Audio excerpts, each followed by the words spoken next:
نہ پڑھنا۔ اب اس حوالے سے کلام مجید کی آیات سماعت فرمائے۔ اللہ فرماتا ہے 30ویں پارے میں سورۃ ماعون میں، اللہ فرماتا ہے فویل للمصلین الذین هم عن صلاتهم ساہون۔ فرمایا ہلاکت ہے ان نمازیوں کے لیے، بربادی ہے ان نمازیوں کے لیے جو اپنی نمازوں میں سستی کرتے ہیں۔ اب اس آیت کریمہ کے تحت علماء نے لکھا ہے کہ سستی کرنے سے مراد یہ ہے کہ بعض دفعہ بندہ نماز پڑھ لے، بعض دفعہ نماز نہ پڑھے، یا بندہ نماز کا وقت گزار کے پڑھے، تو اس بندے کے لیے اللہ فرماتا ہے فویل، ویل اس کے لیے یعنی ہلاکت۔ تو یہ ویل فرماتے ہیں کہ جہنم میں ویل نامی ایک وادی ہے، اور فرمایا ویل نامی وادی، اس کی تپش، اس کی گرمی اتنی ہے کہ خود جہنم بھی اس کی تپش سے اللہ کی پناہ مانگتی ہے۔ فرمایا اس وادی میں معاذ اللہ بے نمازیوں کو، نماز میں سستی کرنے والوں کو اس وادی میں ڈالا جائے گا۔ یہ جہنم کی وادی جو ویل ہے، اس وادی میں۔ اور ایک اور جگہ اللہ کریم نے ارشاد فرمایا کلام مجید میں، فرمایا فخلف من بعدہم خلف اضاعوا الصلاۃ واتبعوا الشہوات فسوف یلقون غیا۔ فرمایا ان کے بعد ایسے لوگ آئے کہ جنہوں نے اپنی نمازوں کو ضائع کیا اور خواہشات کی پیروی کی۔ اللہ فرماتا ہے فسوف یلقون غیا، فرمایا ان قریب ہم ان کو جہنم کی وادی غی میں ڈال دیں گے۔ یعنی جن لوگوں نے اپنی نمازوں کو ضائع کر دیا، اپنی نمازوں کو پس پشت ڈال دیا، اپنی نمازوں کو چھوڑ دیا، اللہ فرماتا ہے کلام مجید میں، فرمایا ان لوگوں کا مقدر جہنم کی وادی، وادی غی ہے۔ فرمایا اللہ کریم ان لوگوں کو، ایک جگہ فرمایا ویل نامی وادی میں ڈالے گا، دوسری جگہ فرمایا وادی غی میں اللہ کریم ان لوگوں کو ڈالے گا کہ جن لوگوں نے نمازوں میں سستی کی، اپنی نمازوں کو چھوڑ دیا۔ اور یہ ویل نامی وادی ایسی وادی ہے کہ پوری جہنم میں سب سے زیادہ گرمی اسی میں ہے۔ اور فرمایا اس میں نماز میں سستی کرنے والے، شراب پینے والے، سود خور، والدین کے نافرمان، یہ سارے لوگ اسی وادی میں ڈالے جائیں گے، جہنم کی وادی غی میں ڈالے جائیں گے۔ تو یہ نماز میں سستی کرنے کا وبال۔ اور ایک اور جگہ اللہ کریم نے کلام مجید میں ارشاد فرمایا یا ایھا الذین آمنوا لا تلہکم اموالکم ولا اولادکم عن ذکر اللہ ومن یفعل ذلک فاولئک هم الخاسرون۔ فرمایا اے ایمان والو، اے لوگو، تمہیں تمہارے مال اور تمہاری اولاد اللہ کے ذکر سے غافل نہ کر دیں۔ فرمایا جو بندہ اولاد کی وجہ سے یا اپنے مال کی وجہ سے اللہ کے ذکر سے منہ موڑ لے گا، فرمایا یہی لوگ خسارے والے ہیں۔ اور ایک اور جگہ اللہ کریم نے کلام مجید میں ارشاد فرمایا وَمَنْ أَعْرَضَ عَنْ ذِكْرِي فَإِنَّ لَهُ مَعِيشَةً ضَنْكًا وَنَحْشُرُهُ يَوْمَ الْقِيَامَةِ أَعْمَىٰ۔ اللہ فرماتا ہے کہ جو بندہ میرے ذکر سے وَمَنْ أَعْرَضَ عَنْ ذِكْرِي فَإِنَّ لَهُ مَعِيشَةً ضَنْكًا وَنَحْشُرُهُ يَوْمَ الْقِيَامَةِ أَعْمَىٰ۔ فرمایا جو بندہ میرے ذکر سے منہ موڑتا ہے، فرمایا میں اس کی دنیا کی زندگی تنگ کر دوں گا، اور فرمایا قیامت والے دن جب وہ بندہ میری بارگاہ میں اٹھے گا تو میں اندھا کر کے اس کو اٹھاؤں گا، جو فرمایا میرے ذکر سے منہ موڑے گا۔ اور پچھلی آیت میں فرمایا یا ایھا الذین آمنوا لا تلہکم اموالکم ولا اولادکم عن ذکر اللہ۔ اب اس آیت کریمہ کے تحت امام محمد بن احمد ذہبی علیہ الرحمہ آپ فرماتے ہیں کہ اس آیت کریمہ میں جو فرمایا کہ ذکر، فرمایا اس ذکر سے مراد 5 نمازیں ہیں، یعنی کہ جو بندہ ان نمازوں سے منہ موڑتا ہے، نمازوں کو ترک کرتا ہے اولاد کی وجہ سے، اور ایک آیت کریمہ میں فرمایا یہ تمہارا مال اولاد یہ فتنہ ہے، فرمایا اولاد کی وجہ سے، مال کی وجہ سے نمازوں کو ترک کرتا ہے، تو اس میں ذکر اللہ سے مراد 5 نمازیں ہیں۔ اور ایک حدیث مبارکہ کا مفہوم ہے، حضور نبی رحمت شفیع امت صلی اللہ علیہ وسلم نے ارشاد فرمایا، حضور فرماتے ہیں کہ جو بندہ نماز کو سینے کے ساتھ لگا لے، نماز کو پابندی کے ساتھ ادا کرے، نماز کو اچھے طریقے کے ساتھ ادا کرے، حضور فرماتے ہیں یہ نماز قیامت کے دن اس کے لیے نور بھی ہوگی، نجات بھی ہوگی، دلیل بھی ہوگی۔ اور فرمایا جو بندہ نماز کو چھوڑ دے، نماز کو ترک کر دے، فرمایا یہ نماز نہ قیامت کے دن اس کے لیے نور ہوگی، نہ دلیل ہوگی، نہ نجات ہوگی۔ اگلے حدیث مبارکہ کے لفظ سماعت کرنا، حضور فرماتے ہیں کہ اس بندے کا حشر فرعون، قارون، حامان اور ابی بن خلف کے ساتھ ہوگا۔ جو بندہ فرمایا نماز کو چھوڑ دے گا،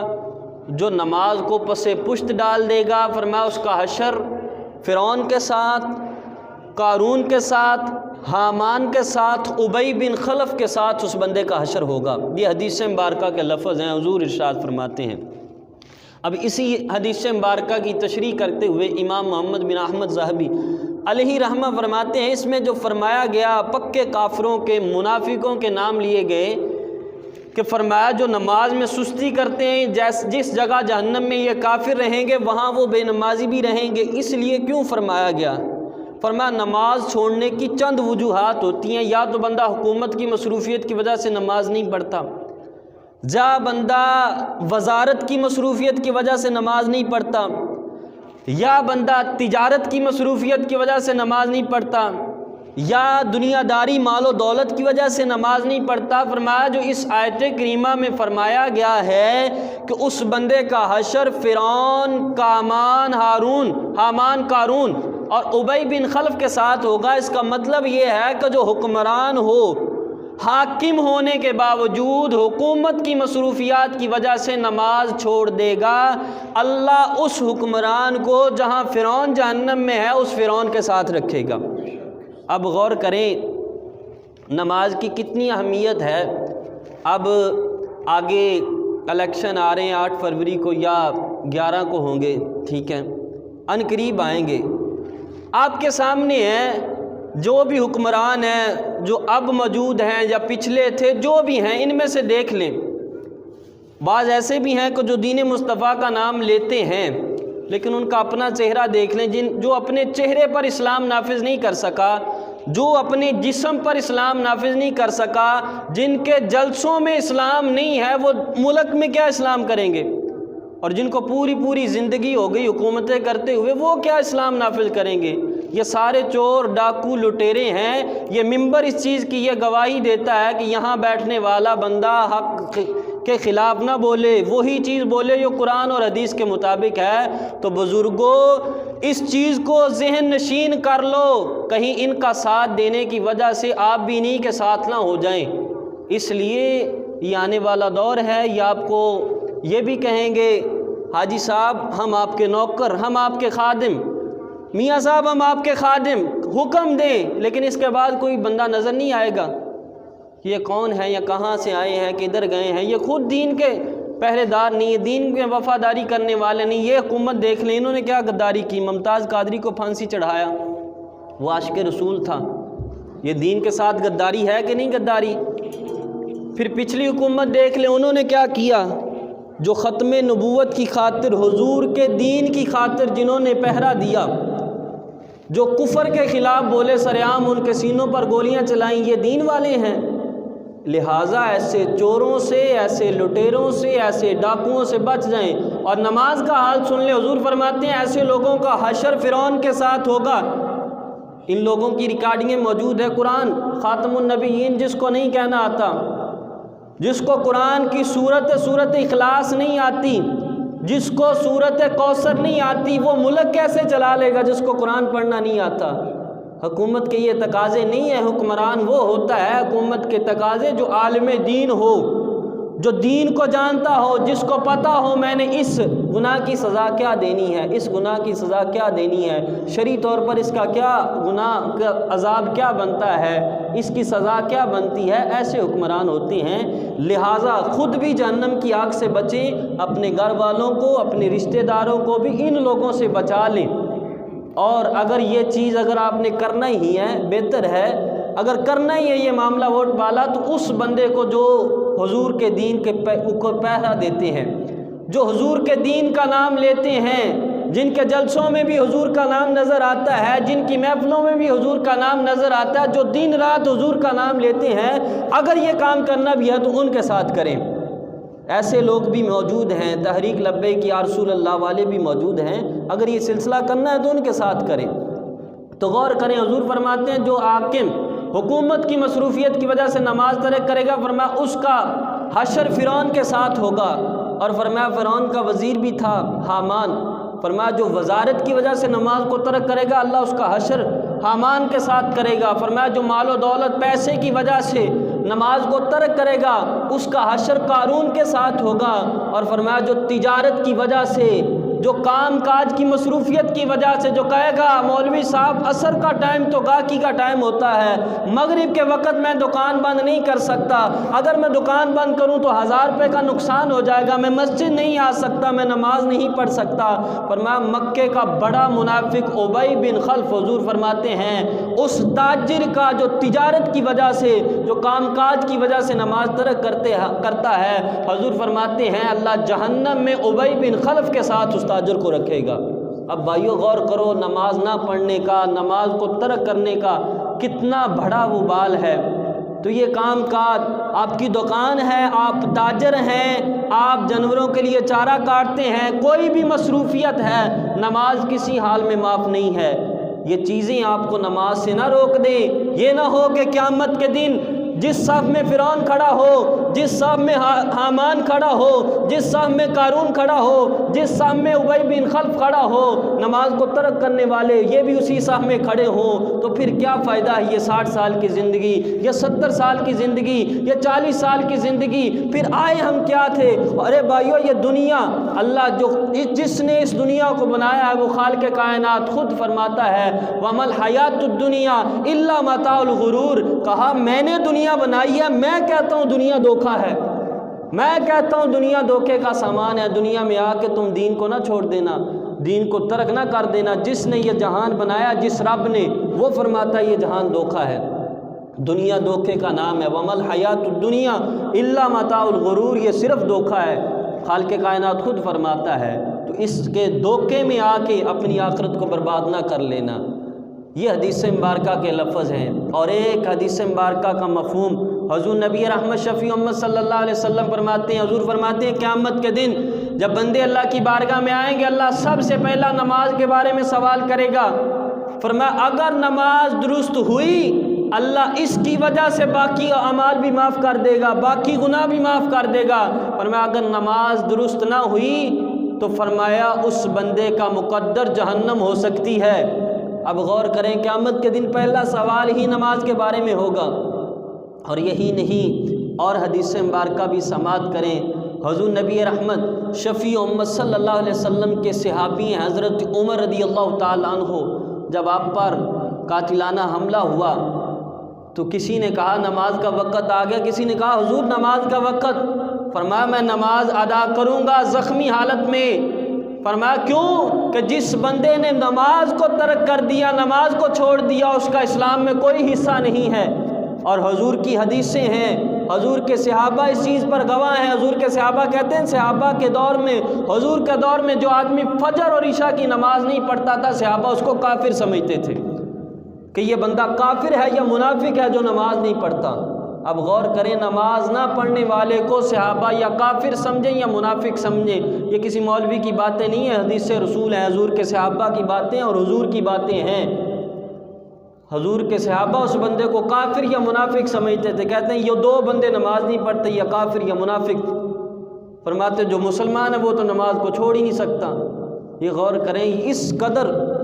حدیث میں حضور نبی رحمت شفیع امت صلی اللہ علیہ وسلم نے نماز کے بارے میں سختی کے ساتھ بیان کیا، اور حضرت عبادہ بن صامت رضی اللہ تعالی عنہ راوی ہیں، یہ کہتے ہیں حضور نبی رحمت شفیع امت صلی اللہ علیہ وسلم نے فرمایا جو بندہ نماز کی حفاظت کرتا ہے، نماز کو سینے کے ساتھ لگاتا ہے، یہ نماز اس کے لیے چمک ہو جائے گی، یہ نماز اس کے لیے نور ہو جائے گی، اور فرمایا یہ نماز اس پڑھنے والے کی اللہ کی بارگاہ میں سفارش کرے گی، اللہ اس سفارش کی وجہ سے اس بندے کی بخشش فرما دے گا۔